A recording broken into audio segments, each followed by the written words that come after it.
नमस्कार मित्रांनो, जीएसआयटी सोल्युशनमध्ये आपले सर्वांचे स्वागत आहे।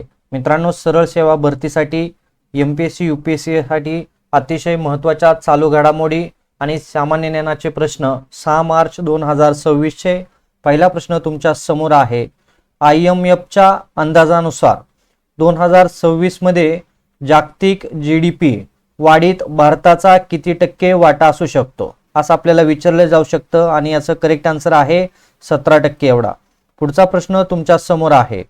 महाराष्ट्र आर्थिक सर्वेक्षण 2025-26 नुसार राज्याची अर्थव्यवस्था अंदाजे किती टक्क्यांनी वाढण्याची शक्यता आहे? आणि पुढचा प्रश्न पाहण्या अगोदर याचं उत्तर बघा काय आहे, 7.9% वाढण्याची शक्यता आहे।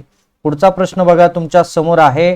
2026 मध्ये कुवेतने उत्पादन कपात केल्यामुळे जागतिक बाजारात कोणत्या वस्तूची किंमत $90 प्रति बॅरलपेक्षा जास्त झाली आहे असं आपल्याला विचारलं जाऊ शकतं आणि याचं करेक्ट आन्सर बघा काय आहे की ब्रेड क्रूड तेल जे आहे त्याची जी काही उत्पादन आहे ते उत्पादन कपात केल्यामुळे काय झालेलं आहे, त्याची जी किंमत आहे ती $90 प्रति बॅरलपेक्षा जास्त झालेली आहे। पुढचा प्रश्न तुमच्या समोर आहे।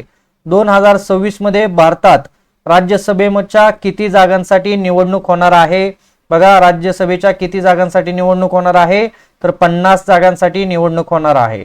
पुढचा प्रश्न बघा, महिलांसाठी लोकसभेत 1/3 आरक्षण देण्याचा प्रस्ताव कोणत्या कायद्याशी संबंधित आहे?